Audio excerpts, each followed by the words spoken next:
अच्छा देखो, ये ना हम आखिरी टाइप कर रहे हैं वो मोल्स की ना। इससे पहले ऑलमोस्ट सारे क्वेश्चन हम मोल से कर चुके हैं ना। ये आखिरी टाइप है जो अब हमें करनी है ना। ठीक।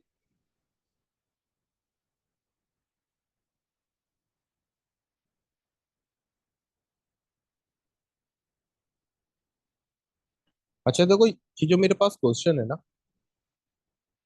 वो क्या बोल रहा है? Calculate the amount. अब ये बिल्कुल अलग है। इसमें जो जनरल गैस इक्वेशन है वो अप्लाई होती है ना। Calculate the amount in mole of pure nitrogen gas which occupy 100 cm³ ये क्या है? वॉल्यूम दिया हुआ है ऑफ 101 किलो पैस्कल, यानी ये प्रेशर दिया हुआ है। एंड 20 डिग्री सेल्सियस और ये टेम्परेचर दिया हुआ है। Use the relevant information from the data booklet, show your working, assume that the nitrogen behave as a ideal gas। यानी आपने PV is equal to NRT यहाँ पर अप्लाई करनी है। ठीक है। अच्छा देखो, कुछ चीजें जो आपको यहाँ पे ना कुछ समझनी पड़ेंगी। ठीक है। जब आप PV is equal to NRT apply करते हो ना, तो सबसे बड़ा मसला आता है कि कौन सी वैल्यू क्या आपने यहाँ पे वो लेनी है।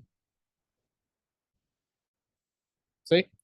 यहाँ पर जो मेन मसला हमारे पास आता है ना, तो ये आता है कि आपने जो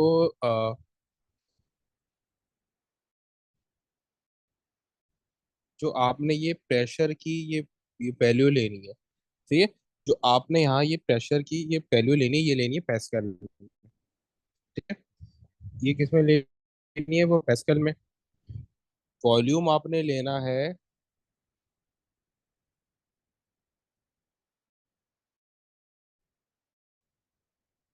वॉल्यूम आपने किस ये पर लेना है? मीटर क्यूब में। ठीक है।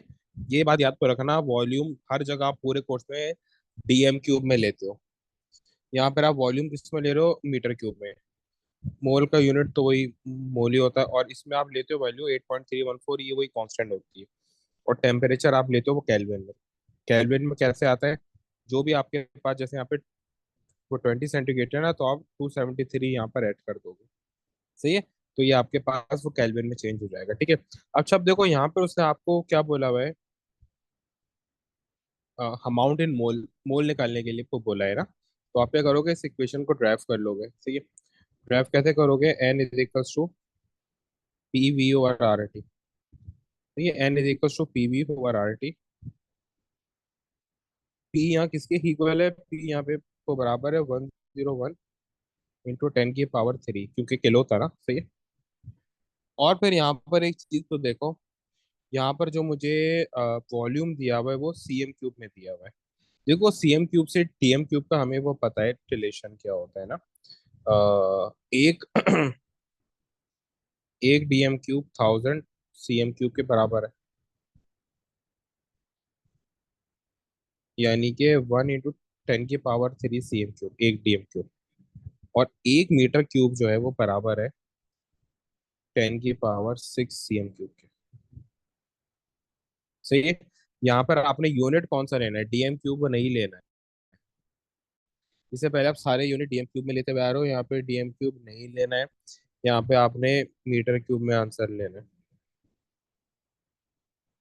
ठीक है। यहाँ पर आपने आंसर किस में लेना है? मीटर क्यूब में। सही है। तो वैल्यू क्या है? वैल्यू है 100 सीएम क्यूब है ना। तो आप 100 लिखोगे और उसके साथ 10 की पावर -6 कर दोगे, क्योंकि आप छोटे यूनिट से बड़े को यूनिट में आ रहे हो, तो आपको डिवाइड करना पड़ेगा।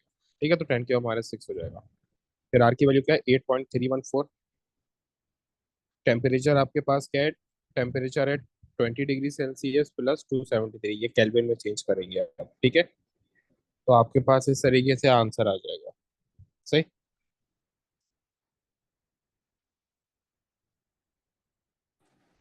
अच्छा देखो, अब मेरे पास इसी तरीके का एक क्वेश्चन है, लेकिन वो जरा डिफरेंट है ना। उसमें बोल रहा है 2 ग्राम 2 ग्राम krypton gas is placed in a sealed container of 5 dm cube container at 120 degree C. Calculate the pressure in Pascal in of krypton in a container। ठीक है। अब देखो यहाँ पे उसने मुझे क्या क्या दिया हुआ है ना। उसने मुझे वो मास दिया हुआ है। ठीक है। उसके वो बाद उसने मुझे वॉल्यूम दिया हुआ है, वॉल्यूम डीएम क्यूब में है ना। तो आपको डीएम क्यूब से मीटर क्यूब में करना है, ठीक है, यानी 10⁻³ हो जाएगा। और ये किसमें, ये टेम्परेचर है, तो आप 120 + 273 करोगे, ठीक है। वही पीवी इक्वल्स टू एनआरटी आपने अप्लाई किया,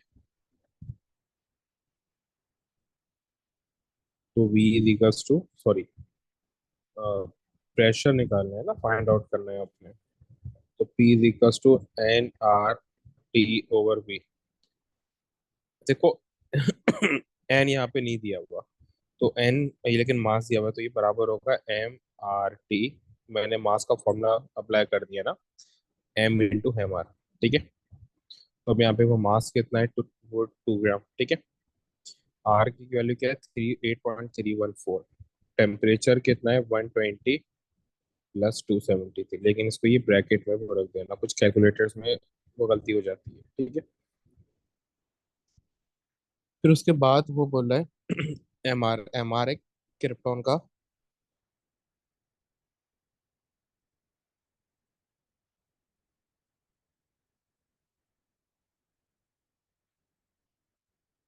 क्रिप्टॉन का एम आर होता है 84 इंटू, अब वॉल्यूम पे आ जाओ। वॉल्यूम कितना दिया है, 5 DM³ तो ये क्या हो जाएगा, 5 × 10⁻³ क्योंकि मीटर क्यूब में चेंज कर रहे हैं ना, ठीक है। 1 मीटर क्यूब इक्वल होता है 10⁻⁶ CM³ के, और 1 मीटर क्यूब इक्वल होता है 10⁻³ के। तो देखो रिलेशन चेंज है यहाँ पे ना, रिलेशन ये वाला है, सही। तो बस आप ये सीधी ये वैल्यूज ही कैलकुलेट है मेरे को, और आपके सामने ये पैस्कल में आंसर आ जाएगा, सही।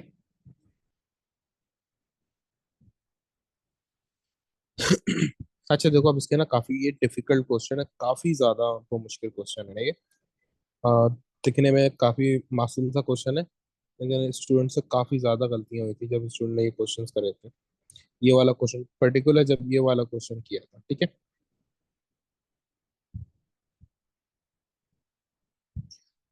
अब वो बोले NCl3 decompose according to the following equation. NCl3 decompose हो रहा है, और ये इक्वेशन है, according to that equation decompose हो रहा है। 2NCl3 is decomposing into N2N3Cl2. A sealed container of a volume 250 cm³ contains unreactive gas at a pressure of 1 × 10⁵ ठीक है। अब देखो यहाँ पे उसने मुझे क्या दिया हुआ है, वॉल्यूम दिया हुआ है, ये उसने मुझे प्रेशर दिया हुआ है। 0.241 gram of NCl was injected in a sealed container, NCl3 inject कर रहे हैं सील कंटेनर में, सही है। ये क्या है, मास, ये क्या था, वॉल्यूम, ये, और वो पर हमें ये प्रेशर दिया हुआ था। अब हमें यहाँ पे बोल क्या रहा है,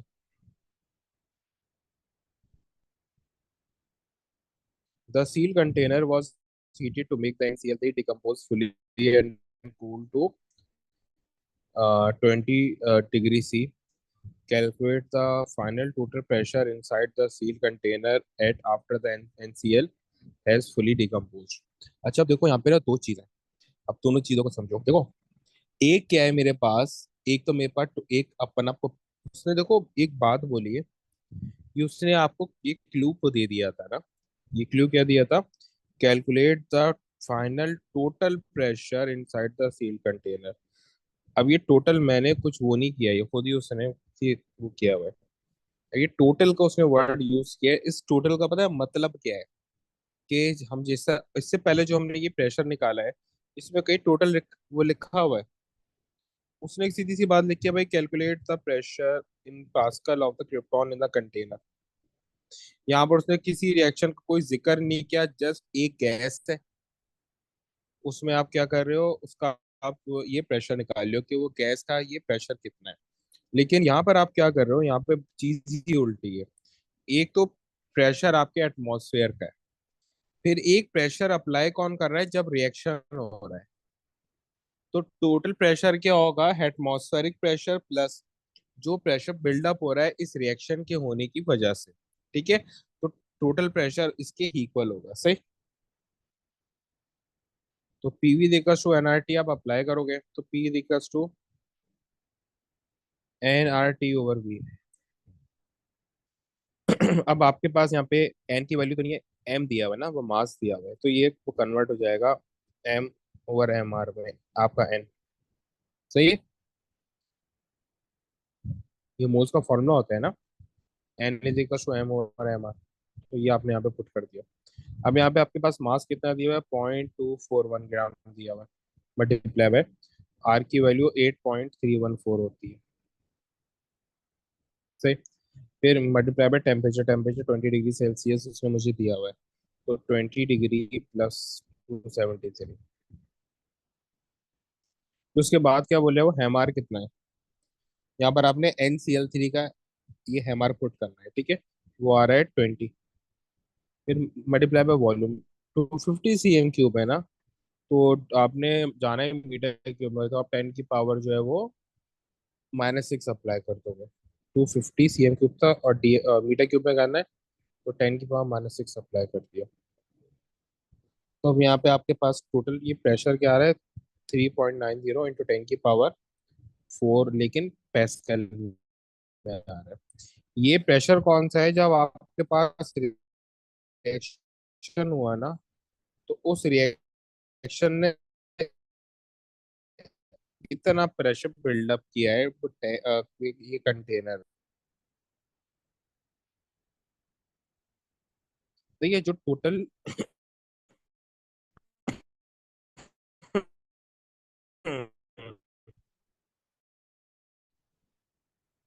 जो टोटल प्रेशर है ना, वो इक्वल होगा।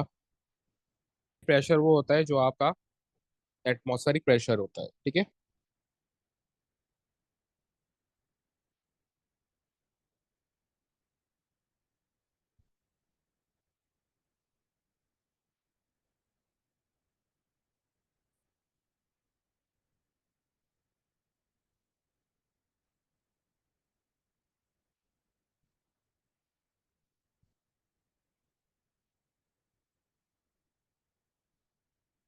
अब उसके तो बाद आप क्या लिखोगे, वो वाला ये प्रेशर लिखोगे जो आपने ये कैलकुलेट किया है, जो बाद में ये प्रोड्यूस हुआ है, 3.90 इंटू 10 की पावर 4।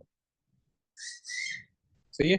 तो ये क्या हो गया, आपके पास टोटल प्रेशर आ गया 1.39 इंटू 10 की पावर 5 पैस्कल। ये आपका फाइनल टोटल प्रेशर है, और यही आपने यहाँ पे वो लिखना था, यही आपका आंसर है। सही।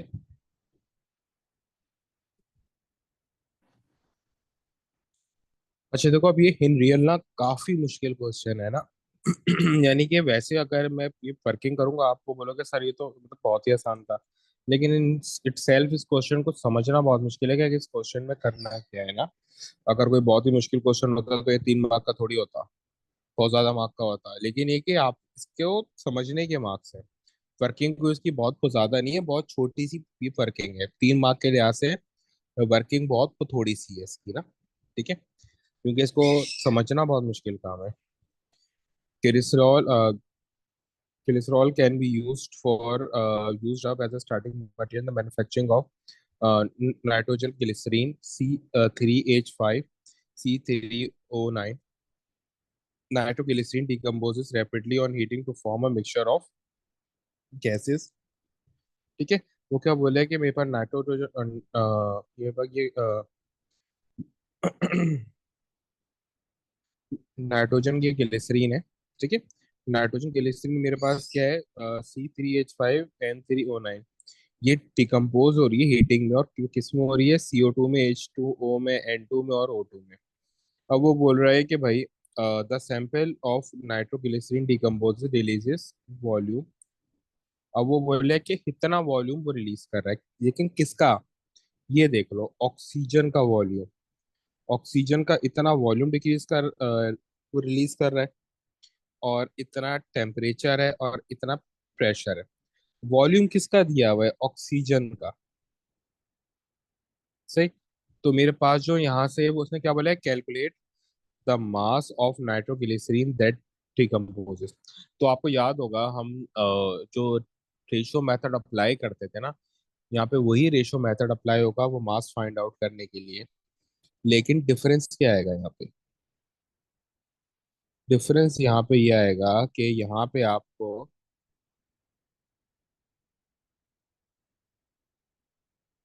ये मास वो निकालना पड़ेगा किसका, ये आएगा ऑक्सीजन का।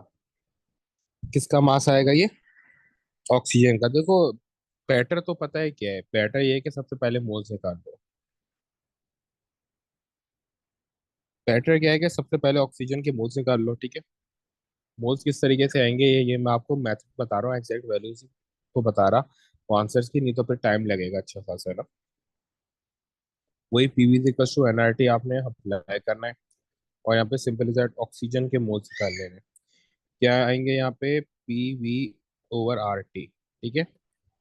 पी की आपके पास ये वैल्यू क्या है? पी की है 1 × 10⁵ वॉल्यूम है 1.06 × 10⁻³ ना। डीएम क्यूब था, मीटर क्यूब में किया है। आर की वैल्यू फिक्स होती है 8.314 और टेम्परेचर है 850 केल्विन, ठीक है। यहाँ से आपके पास क्या आ जाएंगे? मोल्स आ जाएंगे हो के। फिर आप क्या करोगे? रेशो मेथड अप्लाई करके, रेशो मेथड, इसके बाद क्या करोगे आप? रेशो मेथड अप्लाई करके मोल ये फाइंड आउट कर लोगे,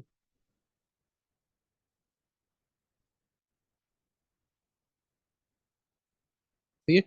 अब आप क्या करोगे? रेशो मेथड अप्लाई करके मोल्स, जैसे इसके आप रेशो मेथड अप्लाई करोगे ना, नाइट्रोग्लिसरीन क्या है? C3H5N3O9, C3H5N3O9। इसका और O2 का रेशो मेथड अप्लाई करोगे, ये कितना है? ये 4 है। ऑक्सीजन क्या है? 1 है, ठीक है। तो 4 × 1 का रेशो मेथड अप्लाई करोगे और NO2 के मोल्स और इसके मोल्स को हेक्स रखोगे और आपस में क्रॉस मल्टीप्लाई कर दोगे। यहाँ से आपके पास मोल्स किसके आ जाएंगे? यहाँ से आपके पास मोल्स आ जाएंगे ऑफ C3H5N3O9 के। अब जो भी आपके पास मोल्स आएंगे आप क्या करोगे? N = M और एम आर से, M = N × M R। आप यहाँ पे मोल्स जो आपने यहाँ पे निकाले हैं ये वाले ना, उसका रखोगे और फाइनल ये आपके पास आंसर आ जाएगा। MR कितना है इसका? MR जो भी होगा यहाँ पे वो पुट करोगे, जो फाइनल आंसर आ रहा है ना आपके पास वो आ रहा है 13.619 ग्राम। क्योंकि मेरे पास अभी बिल्कुल एट प्रेजेंट कैलकुलेटर में रखना वो भूल गया था, तो मैं आपको जस्ट मेथड बता रहा हूँ। सबसे पहले क्या करना है? आपने पीवी एनआरटी से ऑक्सीजन के मोल्स निकाल लेने हैं। फिर सेकंड स्टेप में क्या करना है? रेशो मेथड अप्लाई करके आपने C3H5N3O9 के मोल्स निकाल लेने हैं। फिर स्टेप 3 में आपने क्या करना है? स्टेप 3 में आपने N = M और एम आर से आपने इसका मास निकाल लेना है। तो 3 स्टेप है, 3 वो मार्क है, सही है। अब वो बोल रहे हैं calculate the total volume of a gas release by this decomposition at this pressure. अब वो बोलेगा बताओ कितना वॉल्यूम जो है डिक्रीज, टोटल वॉल्यूम वो कितना है मेरे पास, ठीक है। उसने कहा calculate the total volume of a gas, 1 mark का क्वेश्चन है। ये बिल्कुल हिट एंड गो वाला था ना। यानी कि जिसका ठीक हो गया, जिसका नहीं हुआ नहीं हुआ। बहुत अलग वो मेथड से ये वाला क्वेश्चन ये होना है। बोले calculate the total volume of a gas release by this decomposition. जो मेरे पास जो वो गैसेस वो आई है ना, जो मेरे पास गैसेस कौन कौन सी आ रही हैं, सारी की सारी गैसेस ही हैं मेरे पास, ठीक है। 12 CO2 है, 10H2 है, फिर 6N2 है और फिर 1O2 है, ठीक है। अब इन सब का टोटल वॉल्यूम कितना है मेरे पास, सही है। अब मैं कैसे करूंगा? देखो मेरे पास ऑक्सीजन का वॉल्यूम ये प्रेजेंट है, सही है। और ऑक्सीजन के मोल, अब देखो ऑक्सीजन का, अच्छा देखो सबसे पहले सबके ऑक्सीजन का मोलर रेशो क्या है? 1 है, है? तो यहाँ पे टोटल वो मोल्स कितने हैं? यहाँ पे टोटल मोल्स कितने हैं ये कैलकुलेट कर लो। कार्बन के 12 है, हाइड्रोजन के 10 है, नाइट्रोजन के 6 है और ऑक्सीजन का 1 है। ठीक है, तो यहाँ पे टोटल नंबर ऑफ मोल्स कितने आ रहे हैं?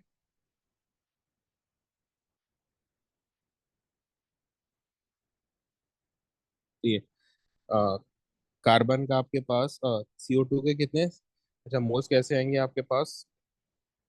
CO2 plus H2O plus N2 plus O2। CO2 के कितने 12 है, H2O के 10 है, N2 के 6 है और O2 के 1 है। तो टोटल कितने वो आपके पास बन गए? 29। ठीक है, जब 1 मोल है ऑक्सीजन का, जब 1 मोल है तो आपके पास वॉल्यूम वो ये कितना दे रहा है? जब 1 मोल है ना ऑक्सीजन का, 1 मोल है और वो कितना दे रहा है वॉल्यूम? वो आपको दे रहा है 1.06 इंटू 10 की 1.06 ना, कितना दे रहा है? 1.06 DM³ तो बताओ जब टोटल 29 मोल्स टोटल 29 मोल्स होंगे तो कितना वॉल्यूम होगा? तो जस्ट क्रॉस मल्टीप्लाई कर लेना। ठीक है, तो आपके पास टोटल वॉल्यूम आ जाएगा और ये कितना आ जाएगा आपके पास? 30.74 DM³ सही। इस तरीके से आप क्या करोगे, वॉल्यूम इसका फाइंड आउट कर लोगे। अच्छा देखो, अब ये हमारे पास क्वेश्चन, अच्छा ये जो ऊपर लिखा है ना विंटर 1922, यानी कि ये विंटर 2019 का वेरिएंट 22 का क्वेश्चन है ना। अब वो बोल कह रहा है sodium peroxide Na2O2 react with CO2, sodium peroxide Na2O2 react with CO2, Na2CO2 combined with CO2 to form Na2CO3 plus O2. The partial pressure of CO2 in 0.5 DM³ sample of air is kilopascal, 5.37 kilopascal and 20 degree Celsius. अभी मुझे क्या दिया हुआ है? ये मुझे दिया हुआ वॉल्यूम, ये मुझे दिया हुआ है प्रेशर, ये मुझे दिया हुआ है टेम्परेचर। वो बोला calculate the amount in moles of CO2 present in a sample of air. ठीक है, आपने अमाउंट निकालना है मोल्स में CO2 का ना, तो वही पीवी इक्वल्स टू एनआरटी आपने अप्लाई करना होगा, पीवी इक्वल्स टू एनआरटी। सही है, तो N will be equal to PV equals to RT. P आपके पास कितना है? पी है 5.37 किलो पैस्कल, तो 10 की पावर 3 हो जाएगा। सही,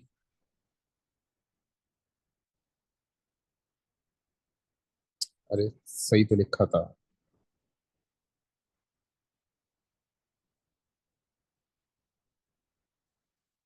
सही, इस तरीके से मैंने लिख दिया। तो उसके बाद क्या बोल रहा है वो, वी कितना है मेरे पास? वी क्या, देखो याद रखना, 0.5 DM³ बोल रहा है ना। 0.5 DM³ का मतलब क्या है? 0.5 × 10 की पावर -3, क्योंकि हमें मीटर क्यूब में करना होगा। सही है, रिलेशन मैंने से पहले के क्वेश्चन में 2-3 दफा आपको बता दिया कि DM³ और मीटर क्यूब में क्या रिलेशन होता है। 1 metre cube will be equal 1 metre cube will be equal to 10 की पावर 3 DM³। तो मुझे DM³ से मीटर क्यूब में जाना है, तो मुझे 10 की पावर -3 करना पड़ेगा। सही, उसके बाद आर की वैल्यू 8.314 वही रहती है। और टेम्परेचर मेरे पास यहाँ पे वो कितना आ जाएगा? 20 सेल्सियस दिया हुआ है। देन 273 इसमें हम ऐड करेंगे, तो ये मेरे पास कितना आ गया? इसके मोल्स कितने आ गए? मोल्स आ गए 1 इंटू 1.1 × 10 की पावर -3। इसको म्यू भी लिख सकते हैं, एक ही बात है। ठीक है, लेकिन कैलकुलेटर में ना मैं ये वाली डिजिट ज्यादा ये प्रेफर करता हूँ वो पुट करना, मुझे ज्यादा आसान को लगती है। ठीक है और एक्सेप्टेबल वो दोनों है। फिर वो बोला calculate the mass of Na2O2 that would react fully with the volume with the amount of CO2 calculated in one. अब देखो यहाँ पे उसने मुझे दिया हुआ क्या है? उसने मुझे कहा है कि Na2O2 का मास निकालो जो रिएक्ट कर रहा है CO2 से। हालांकि उसने, देखो मुझे इसके लिए तो क्या चाहिए होगा? N is equal to M/MR, तो M will be equal to N × MR। मुझे चाहिए क्या? मास फाइंड आउट करने के लिए मोल्स और एमआर चाहिए। मोल्स तो मेरे पास नहीं है, एमआर मेरे पास है, तो मोल्स मुझे फाइंड आउट करने पड़ेंगे with the help of CO2। मुझे यहाँ पे Na2 Na2O2 में रेशो को लगाना पड़ेगा CO2 के साथ, ठीक है। इन दोनों को रिलेट करवाना पड़ेगा। अब मैं ऊपर इक्वेशन में मैंने देखा Na2 और CO2 का आपस में रिलेशन क्या है, 1:1 का रेशो है। 1:1 का रेशो है, तो जो मोल्स CO2 के हैं, वही मोल्स Na2O2 के भी होंगे। तो मेरे पास के मोल्स में कितना का 0.00111, ठीक है, क्योंकि सेम रेशियो है, ठीक है। ये अक्सर स्टूडेंट गलती करते हैं कि वो रेशियो मेथड अप्लाई कर देते हैं। देखो, अगर देखो रेशियो सेम है तो डायरेक्ट वही रेशियो अप्लाई हो जाएगा। फिर उसके बाद आपने क्या करना है, वही ये वाला रेशियो अप्लाई करना है। एम सॉरी, ये वाला फॉर्मूला अप्लाई करना है। M = N × M R वाला। एन यहाँ पे क्या है, 0.0001 मल्टीप्लाई बाय एम आर आ रहा है इसका 78। तो आपके पास जो फाइनल आंसर आ रहा है ना मास, वो आ रहा है 0.0860 grams। ये आपके पास फाइनल आंसर आ रहा है, ठीक है। 0.0860 ग्राम। और यहाँ पे मोज आ रहे थे आपके पास 0.0011। सही है, तो ये इस तरीके से आपने कर। अच्छा, अब देखो इसी तरीके से ये एक और क्वेश्चन है। Chlorine exist as a diatomic gas Cl2। A sample of Cl2 was made during a chemical reaction. When measured at 404 kilopascal, 25 and 25 degrees Celsius, the sample occupied the volume of 20 cm cube। क्या क्या मुझे दिया हुआ है, pressure दिया हुआ है, temperature दिया हुआ है, वॉल्यूम दिया हुआ है। Calculate the mass in grams of Cl2 form. For this calculation, assume that the chlorine behaves as a ideal gas under standard condition. It means कि PV is equals to nRT apply। और अगर ये इस तरीके से को देता भी नहीं तब भी यहाँ पे अंडरस्टूड होता था कि PV is equals to nRT apply हो रहा है, मुझे मास निकालना है, ठीक है। तो किस तरीके से PV is equals to nRT, तो मास निकालना है तो N के बदले M/MRT हो गया, और ठीक है, MRT/MR, ठीक है। ये वो मोल्स के बोलते हैं M/MR पुट करती है। अब मुझे निकालना है कि मास फाइंड आउट करना है, तो मैं फॉर्मूला ड्राइव कर लूंगा।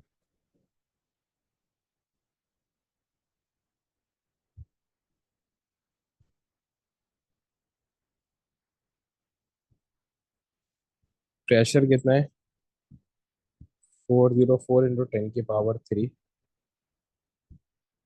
बी कितना है मेरे पास, 20 cm³ दिया हुआ है ना। 20 cm³ है, तो यानी 2 × 10⁻⁻6 ना मीटर क्यूब में लेते हैं। MR कितना है मेरे पास Cl2 का, एक Cl का 35.5 होता है, क्योंकि Cl2 है तो 71, दोनों को ऐड करेंगे तो 71 हो जाएगा, ठीक है। फिर उसके बाद डिवाइडेड बाय आर, यानी 8.314 मल्टीप्लाई बाय टेम्परेचर। टेम्परेचर कितना है, 25 डिग्री सेल्सियस, यानी कि 25 + 273। तो मेरे पास यहाँ पे आंसर आ जाएगा इसका 0.23 ग्राम। सही है। ये किसका आंसर आ गया मेरे पास, वो मास आ गया Cl2 का। तो वो बोले calculate the number of chlorine atoms calculate the number of chlorine atoms in the sample of Cl2। You may find it helpful to use our answer in D1। Obviously D1 का ही answer use करेंगे। If you are unable to calculate an answer to D1, use 0.36 gram of chlorine, and that is not correct answer। अगर आपने answer ऊपर का वाला आप find out नहीं तो कर पाए हो, तो सिंपल आप जो है वो 0.36 यूज कर लो, लेकिन हमने ऊपर सही आंसर निकाला हुआ है तो हम वही यूज करेंगे। देखो, मोल्स इक्वल होते हैं, मोल्स के तीन फॉर्माट है ना, M और MR, और ये इक्वल होता है V और VR के, और ये इक्वल होता है N और Na के। अब यहाँ पे देखो कौन सी दो वैल्यूज आपस में कंपेयर हो रही है। मास कंपेयर हो रही है, with the help of mass क्या फाइंड आउट करना है, number of atoms of chlorine, यानी कि N। तो यहाँ पे क्या आएगा,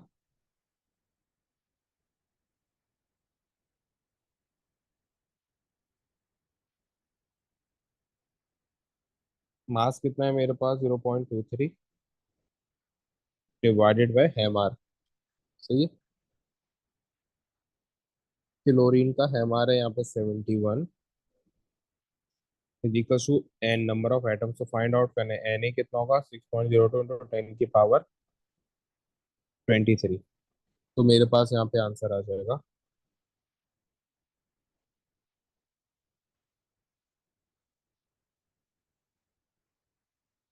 21।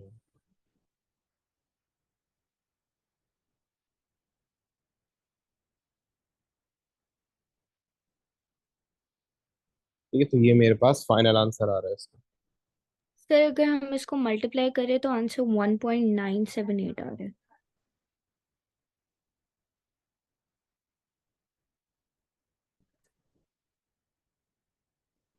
अच्छा, अब यहाँ पे देखो एक गलती हुई है। ये जो मैंने आंसर निकाला है ना, ये मैंने निकाला है 0.036 को रख के। अगर मैं 0.036 को रख के करूंगा तो ये आंसर आएगा। और अगर मैं ये वाली वैल्यू रखूंगा ना, ये इन वैल्यू से ये वाला आंसर आ रहा है। यानी कि अगर मैं मास 0.36 रखूं तो ये आंसर आ रहा है। लेकिन अगर मैं मास यहाँ पे वो रख दूं जो मैंने ऊपर निकाला है, 0.23 divided by 71 is equal to N over N A. N A होगा मेरे पास 6.02 इंटू 10 की पावर 23 ना। तो उससे मेरे पास एन ए की वैल्यू ये आ रही है। जो हमने आंसर निकाला है ना ऊपर वाले पार्ट में, अगर मैं वो मास के बदले पुट करूं तो आंसर ये आ रहा है 1.978 इंटू 10 की पावर 21। ठीक है। और ये कब आ रहा है? ये उस वक्त आ रहा है कि जब मैं वैल्यू जो हमने ऊपर निकाली है ना 0.23, अगर मैं वो पुट कर रहा हूँ, 0.23 निकाली थी ना वैल्यू, अगर मैं 0.23 वैल्यू पुट कर रहा हूँ तो मेरे पास ये आंसर आएगा। ठीक है। और अगर मैं 0.36 पुट करूंगा तो 3.9 इंटू 10 की पावर 21 आंसर आएगा। ठीक है। ये दोनों आंसर में कोई डिफरेंस है, लेकिन दोनों एक्सेप्टेबल। अच्छा देखो, इसी तरीके से फिर क्या है मेरे पास, ये वो मार्च, यानी ये फेब मार्च जो इंडिया में होता है ना पेपर, जो उसका क्वेश्चन है, फेब मार्च फॉर 19 और रीडिंग 2 है। वो बोले interhalogen compound such as BrCl and IF5 contains two or more different halogen atoms and they are covalently bonded with each other. D is an interhalogen compound that contains only chlorine and fluorine at 0 degrees Celsius and 101,325 Pascal. 1 dm cube of D has a mass of 413 kilograms. Use a general gas equation to calculate the relative molar mass of D. ठीक है। आपने molar mass of D calculate करना है। ठीक है। तो वही जो मैंने आपको बताया उसी तरीके से आपने करना होगा। P V is equals to N R T आपने अप्लाई करना होगा। ठीक है। तो ये चेंज हो जाएगा, P V is equals to M over M R ना, ये नीचे एम आर हो जाएगा। ठीक है। अब आपने एम आर करना है फाइंड आउट, तो आप इक्वेशन ड्राइव कर लोगे एम आर के लिए। इक्वेशन में आएगी M R T over P V. ठीक है। तो यहाँ पे मेरे पास एम क्या है, यानी वो मास क्या है मेरे पास यहाँ पे। ये मुझे दिया हुआ टेम्परेचर, ये मुझे दिया हुआ प्रेशर, ये मुझे दिया हुआ वॉल्यूम, ये मुझे दिया हुआ मास। एक ही रॉ में सब कुछ दिया हुआ है, एक ही लाइन में सब कुछ दिया हुआ है। तो मास कितना है मेरा? 4.13। आर कितना है? 8.314। टेम्परेचर कितना है? 0 डिग्री सेल्सियस, यानी कि 0 + 273। तो ये पूरा ही 273 होगा। ठीक है।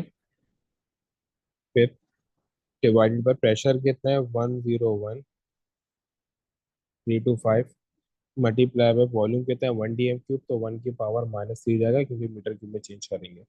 तो जो मेरे पास यहाँ पे आंसर आ रहा है ना, वो आ रहा है 92.5 ग्राम। यहाँ पे हैमर आ रहा है।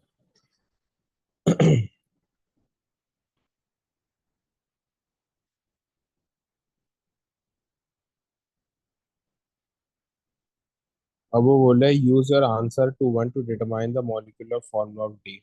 अब आपने just molecular formula of D determine करना है ना। ठीक है। तो अच्छा, अब देखो यहाँ पर आपके पास जो आंसर आ रहा है ना, वो 0.5 आ रहा है। तो 0.5 का पता है, और यहाँ पे फ्लोरीन का जो आपके पास मास होता है वो 19 होता है।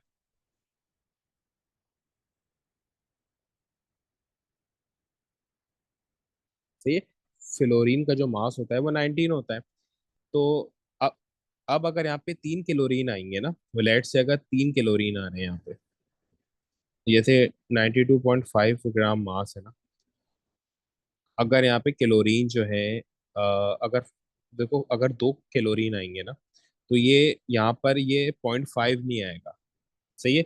तो 71 इसका हो जाएगा, क्लोरीन का हो जाएगा मास, फिर प्लस 19, तो ये तो बहुत ही अजीब सा मास बन गया। 90 बन गया, 90 नहीं बनना ना, ये 2 क्लोरीन का है और ये 1 फ्लोरीन का है।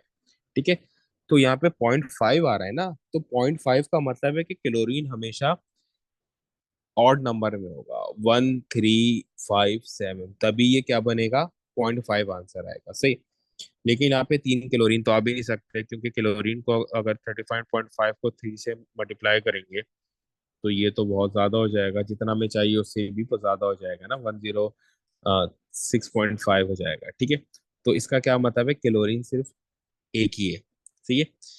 क्लोरीन सिर्फ यहाँ पे एक ही है। सही है। 2 क्लोरीन नहीं हो सकते, क्यों, क्योंकि पॉइंट में आंसर चाहिए। 2 क्लोरीन होंगे तो पॉइंट में नहीं आएगा, होल नंबर में आंसर आ जाएगा। ठीक है। तो दो तो नहीं है। 3 क्यों नहीं है, अगर 3 करेंगे तो ये आंसर बन जाएगा 106.5। तो हमारे पास तो टोटल मास ही कितना है, 92.5, तो हमारे पास टोटल वो मास है। यानी क्लोरीन कितने, एक ही है। अब 92.5 में से अगर आप 35.5 माइनस करोगे, ठीक है, तो जो आप, अच्छा, यहाँ पर अगर आप,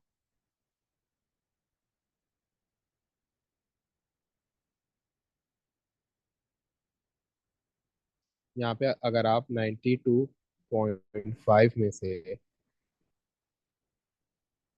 35.5 वो माइनस कर रहे हो ना, तो आपके पास आंसर आ रहा है 57। ठीक है। फिर आप क्या करोगे, ये आपके पास टोटल फ्लोरीन का मास आ गया, तो इनको आप क्या करोगे, फ्लोरीन के एम आर से डिवाइड कर दो, जो कि 19 होता है, तो आपके पास आंसर आ रहा है 3। यानी टोटल फ्लोरीन कितने, 3 है, और क्लोरीन कितने, सिर्फ एक है। तो आपके पास यहाँ पे आंसर क्या बन जाएगा, ClF3। ठीक है। तो यहाँ पे आपके पास आंसर क्या बन रहा है, यहाँ पे आपके पास आंसर बन रहा है ClF3। ये आपका फाइनल आंसर है इसका।